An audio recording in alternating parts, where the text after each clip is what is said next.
Assalamualaikum warahmatullahi wabarakatuh dan selamat pagi buat teman-teman sekalian. Kembali lagi bersama saya Dia Sayap. Pada kesempatan kali ini kita akan coba belajar untuk mengirim file ke server. Jadi pada video yang sebelumnya itu kita telah belajar bagaimana cara mengirim data teks ke server. Nah sekarang kita akan coba bagaimana cara mengirim file ke server. Nah oke, langsung saja. Jadi kita akan gunakan di sini sampel elemen dari base system. Teman-teman bisa buka dokumentasi, kemudian sampel elemen. Nah sekarang kita bisa pakai upload file. Nah ini, jadi pertama-tama kita kopikan dulu dokumennya, ini text body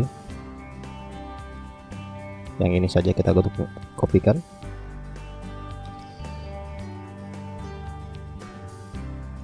Kemudian kita simpan di sini, misal di bawah password.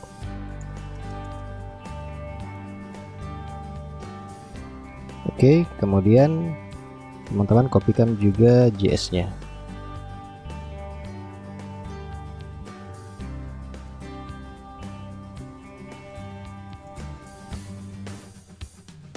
Atau kita bisa gabung seperti ini. Teman-teman bisa gabung di sini.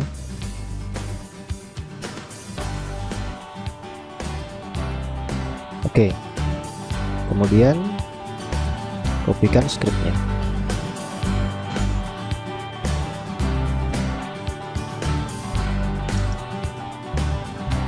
Oke, seperti ini. Nah sekarang kita coba tes refresh back. Oke, modelnya seperti ini. Nah sekarang kita buat dia sejajar dengan elemen yang lainnya. Jadi kita bisa copy ini ya, kita coba copy duplicate password, kemudian kita ganti elemennya, kita ganti inputnya. Nah seperti ini, kemudian ganti upload. Kita coba refresh. Oke, nah sekarang viewnya sudah jadi. Ini kita bisa langsung pilih file,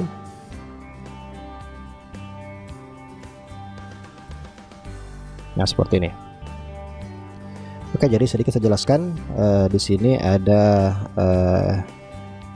elemennya, ID dengan ID doc, kemudian name doc.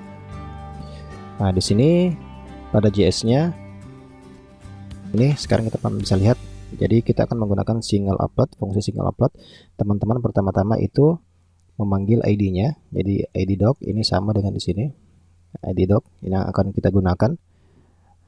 ID doc akan kita gunakan untuk upload, single upload. Kemudian di sini ada tipe dokumen. Teman-teman bisa menggunakan tipe dokumen atau tipe image atau tipe video, audio atau semuanya. Nah, kemudian di sini teman-teman bisa juga melakukan, misal teman-teman menggunakan image, itu teman-teman bisa melakukan langsung resize. Jadi kalau teman-teman menggunakan image, kita bisa menggunakan ini. Jadi kalau teman-teman mau melakukan resize data, nah, ketika teman-teman ingin menggunakan resize data, kita bisa menggunakan seperti ini. Width-nya berapa, height-nya berapa, quality berapa, dan rasionya berapa. Rasionya true atau false. Oke, karena di sini saya menggunakan dokumen, jadi saya tidak menggunakan image resize-nya. Nah, kemudian di sini ada is public.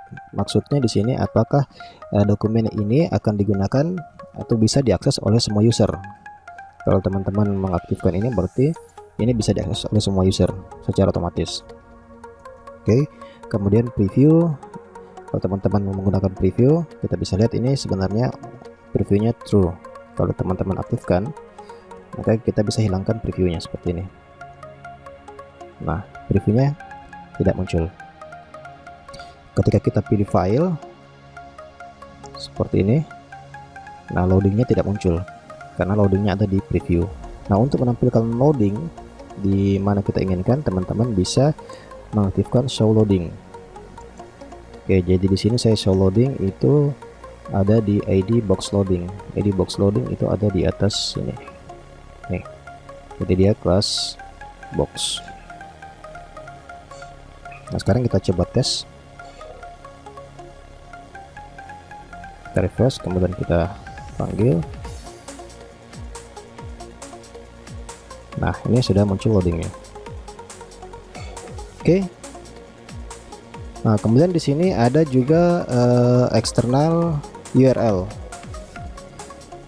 Jadi eksternal URL ini ketika teman-teman simpan itu secara default, sebenarnya secara default ketika teman-teman mengupload file ke server, YB System itu menonaktifkan eksternal URL-nya, sehingga ketika kita ingin mengaktifkan URL eksternalnya, maka kita harus setting di storage view. Jadi secara default eksternal URL-nya itu nonaktif, seperti itu. External URL maksudnya adalah file tersebut itu kita bisa mendapatkan link untuk mengakses file tersebut dari luar login. Jadi ada dua akses file, akses dari dalam sistem dan akses dari luar login, dari luar halaman login. Nah, ketika teman-teman mengaktifkan external URL, maka file tersebut itu bisa diakses dari halaman depan atau dari luar login, seperti itu. Nah, pengaturan ini itu pengaturan external URL ini itu sebenarnya bisa juga kita setting di nanti di storage view. Jadi untuk sementara saya nonaktifkan dulu untuk pengaturan external URL-nya. Oke, jadi cukup kita seperti ini, path destination. Kemudian path destination ini merupakan folder upload-nya, di mana file tersebut tersimpan. Oke, nah sekarang kita akan coba mengupload file ke server. Jadi kita coba kirim file ke server beserta data teks lainnya.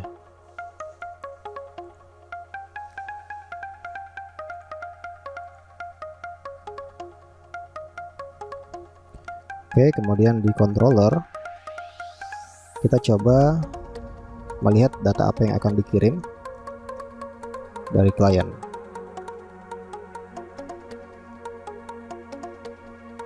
Oke. Kemudian teman-teman mengaktifkan F12 agar kita bisa melihat data yang dikirim. Oke, nah sekarang kita coba simpan.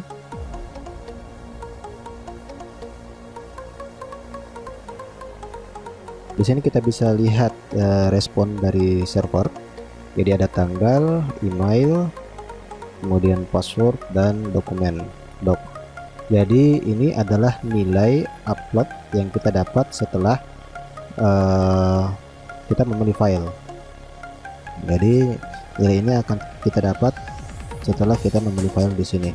Dan nilai inilah yang akan kita nantinya kita akan simpan ke database. Dan nilai ini juga lah yang nantinya kita gunakan untuk melihat atau menarik data, menarik file yang telah kita upload tadi, seperti itu. Oke, nah sekarang kita coba. Menggunakan nilainya. Jadi kita coba menggunakan nilainya. Kita coba lihat apa yang ada di dalam nilai ini. Jadi teman-teman bisa di sini kita bisa menggunakan storage view. Maaf, kita bisa di sini kita bisa menggunakan storage, kemudian get file. Jadi kita get file, kemudian get file ini punya 3 parameter. Yang pertama, parameter pertama itu merupakan nilai upload. Parameter kedua itu apakah dia public atau private. Jadi public atau private, dia true atau false. Parameter ketiga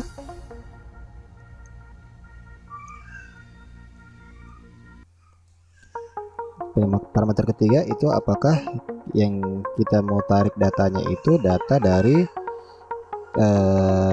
folder temporary atau folder public. Oke, jadi secara default file yang kita upload itu akan masuk ke folder temporary. Jadi sebelum kita save itu masih berada pada folder temporary. Sehingga pada contoh kali ini kita akan menggunakan mengecek file yang berada di dalam temporary. Jadi di sini kita is private, kita false, kemudian temporary true. Nah, sekarang kita cek.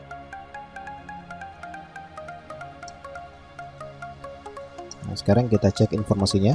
Jadi kita testing lagi dd file. Oke, sekarang kita testing. Kita refresh dulu.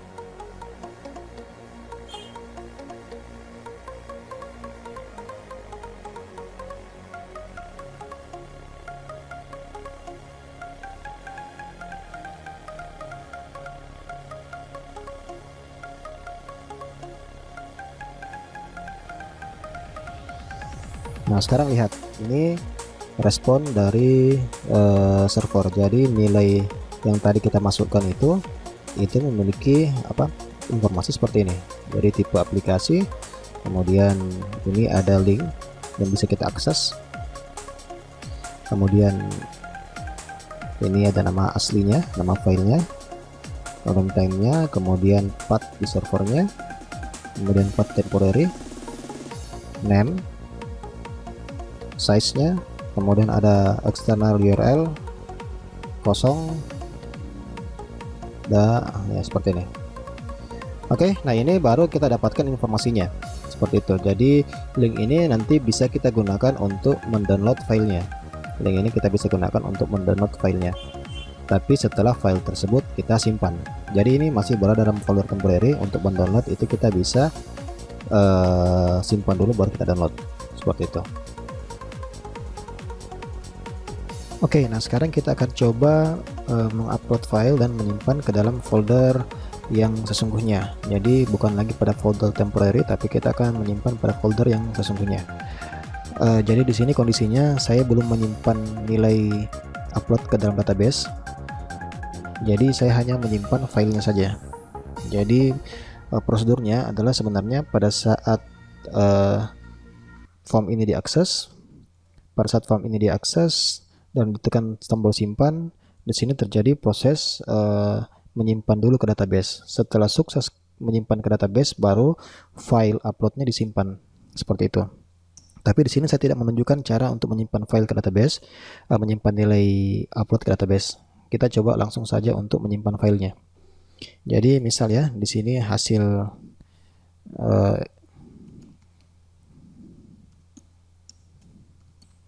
jadi misal di sini hasil input ke database itu menghasilkan nilai true atau sukses. Nah, di sini kita tinggal memanggil fungsi file upload. Kita bisa lihat di dokumentasi file upload save. File upload save.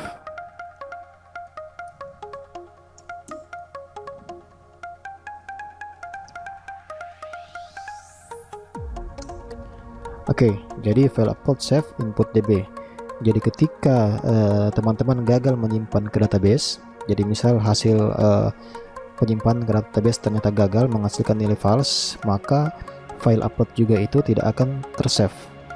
Jadi di sini save true atau false, seperti itu. Oke, nah sekarang kita coba. Jadi saya akan coba langsung menyimpan filenya. Ini storage-nya kita matikan dulu.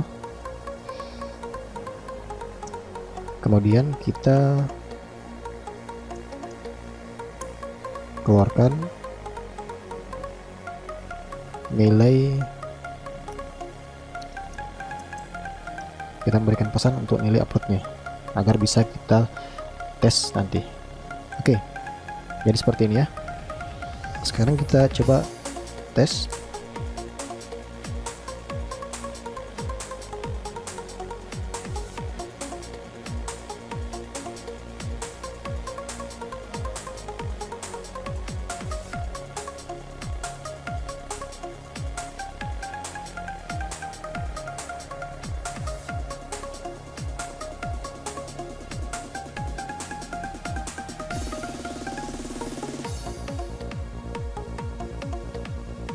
Sekarang teman-teman bisa menekan lagi tombol F12 untuk menampilkan tab developer. Nah, kemudian kita tekan simpan. Oke, ini sudah muncul nilai upload 2644. Oke, berarti kita sudah mendapatkan nilai uploadnya 2644. Berarti file ini itu sudah masuk ke dalam storage penyimpanan seperti itu dengan nilai upload ini 2644. Nah, sekarang kita akan coba review nilai upload ini. Kita akan coba tarik datanya dari file yang kita upload tadi. Oke, nah sekarang kita coba di sini ya. Di sini saya testing ya, tes. Jadi kita buat fungsi test load untuk testing filenya. Kita menggunakan class storage. Oke, jadi tadi saya tidak perlu lagi mengisikan ini temporary karena ini sudah berada pada folder yang sebenarnya. Oke, jadi saya langsung saja get files, kemudian coba di sini saya coba file, kemudian kita coba testing, jadi file. Oke, sekarang saya coba jalankan test load.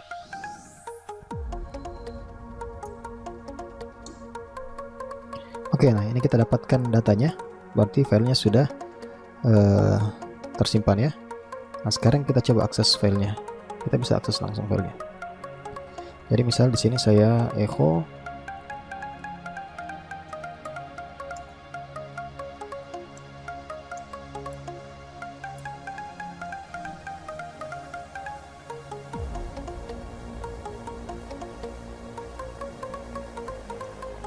Oke, kita tes.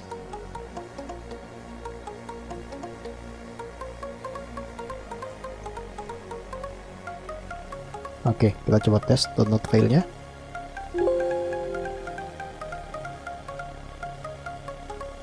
Nah, oke, ini sudah berhasil kita download kembali seperti itu. Nah, sekarang kita akan coba, misal ya, kita akan coba menampilkan kembali yang kita upload ini, data yang kita upload ini ke dalam form ini. Kita coba langsung menampilkan di sini. Ya. Caranya untuk langsung menampilkan di sini, teman-teman cukup mendapatkan nilai uploadnya, kemudian masukkan pada data ini, data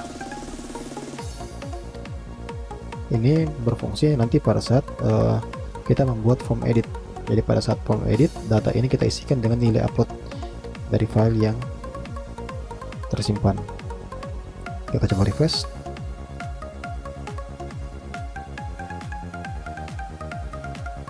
Nah, seperti ini. Oke. Jadi inilah proses untuk upload file ke server menggunakan single upload file dari YB System. Nah, sekarang kita juga bisa untuk mendisplay file yang kita upload, kita bisa menggunakan juga yang namanya storage view. Jadi di YB System ini ada elemen yang namanya storage view. Ini untuk mendisplay secara keseluruhan elemen yang file yang ada di storage. Jadi ini misalnya, jadi ini saya copy, kita coba testing, kemudian misal saya simpan di sini, di bawah sini.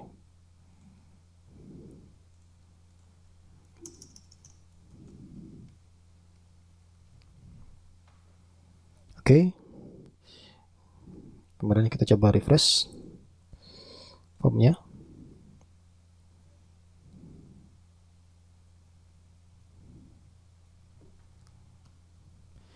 Nah, di sini lihat ya, lokasi, kemudian nama foldernya. Jadi teman-teman lihat pada view sebelumnya ini, lokasi foldernya adalah di my data doc.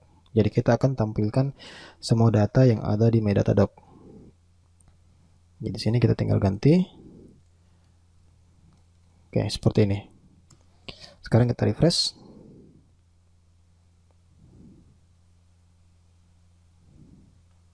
Nah, ini. Nah, seperti ini. Jadi sudah muncul storage view-nya seperti ini.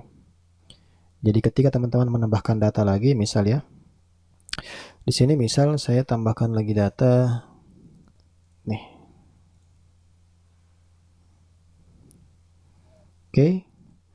Kemudian saya coba simpan.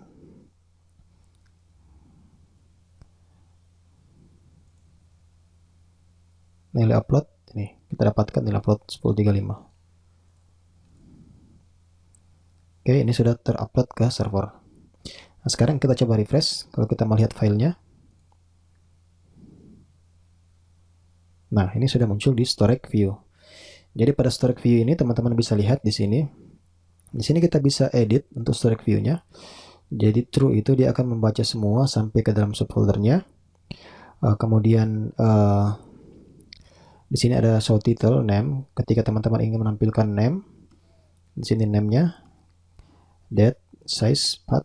Kalau teman-teman tidak ingin menampilkan sebagian, teman-teman bisa hapus seperti ini. Kita coba refresh. Nah, ini hanya namanya. Oke. Kemudian di sini ada button, show button. Jadi untuk menampilkan buttonnya, kalau kita hilangkan sebagian, nah seperti ini. Nah, ini bisa kita delete langsung dari storage view.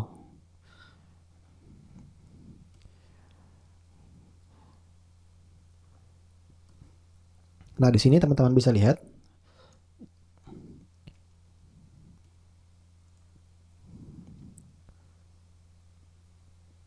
di sini ada gambar link, gambar ini, gambar bola dunia.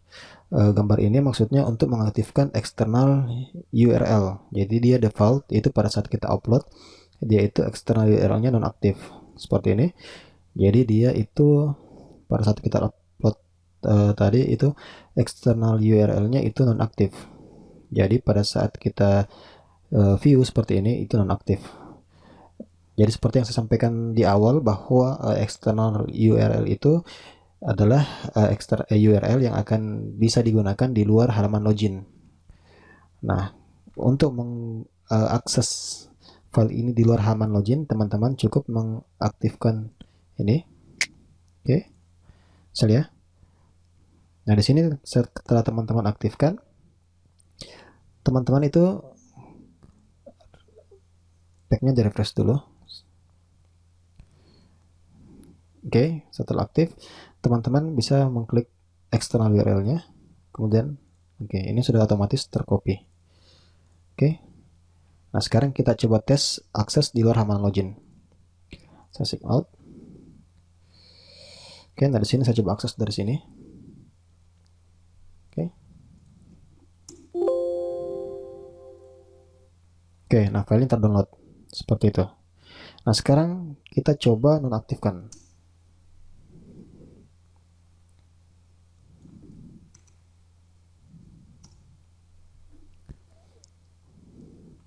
Oke, sekarang saya coba nonaktifkan.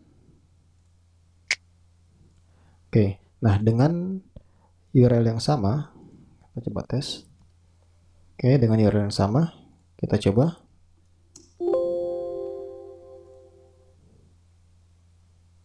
Oke, maka tidak akan berhasil. Seperti itu.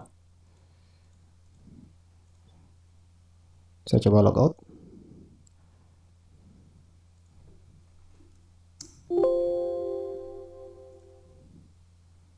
Oke, ini tidak bisa terdownload seperti itu. Oke, nah itu fungsi dari external URL. Nah, sekarang di sini ada item small. Jadi ini jumlah yang tampil dalam satu halaman itu bisa kita ubah-ubah.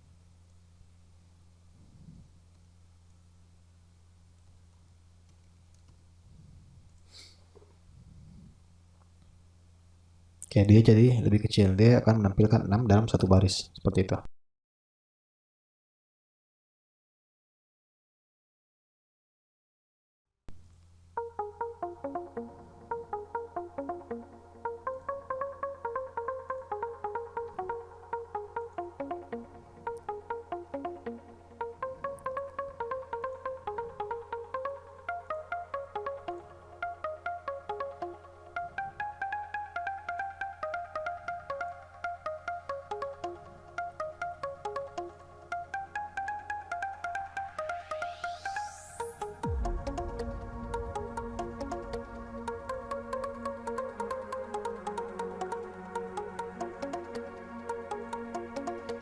Oke, nah sekarang kita coba refresh.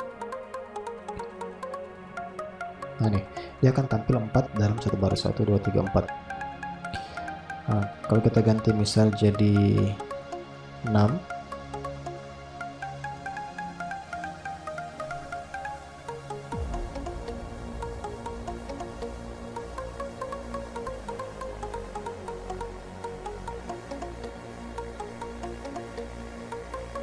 nah dia akan tampil 6 dalam satu baris, 1 2 3 5. Di sini bisa satu lagi 6, seperti itu. Oke, ini untuk tampilannya. Kemudian di sini ada relation. Jadi relasi ini apa yang terjadi ketika teman-teman menekan tombol hapus, ya, tombol remove. Jadi kan biasanya pada saat teman-teman menghapus ini, itu kita maunya tabel yang menyimpan data file ini, itu juga harusnya terhapus. Yang menyimpan nilai file ini harusnya terhapus, row-nya terhapus. Nah, di sini kita bisa secara otomatis membuat relasi ke tabel tersebut. Jadi misal di sini nilai, misal ya, hanya misal saja, misal nilai upload file ini tersimpan di tabel subfile upload. Oke. Kemudian dia tersimpan pada field image dan dokumen, ya. Nah, di sini action row saya bisa melakukan update atau delete. Jadi pada saat saya update, memilih proses update, maka field tersebut akan dikosongkan pada saat saya menekan tombol delete. Oke, kalau saya menggunakan tombol action delete, maka row-nya akan dihapus. Maka row pada tabel akan dihapus yang memiliki nilai ini. Nah, seperti itu. Jadi ini perbedaan antara update dan delete. Jika update itu hanya mengosongkan nilai pada field image dan dokumen. Kalau delete itu akan menghapus row-nya, seperti itu. Nah, ini ketika kita menggunakan relation. Oke, seperti itu. Oke, jadi saya kira cukup sampai di sini dulu untuk penggunaan upload filenya dan storage view-nya. Sekian dari saya. Assalamualaikum warahmatullahi wabarakatuh.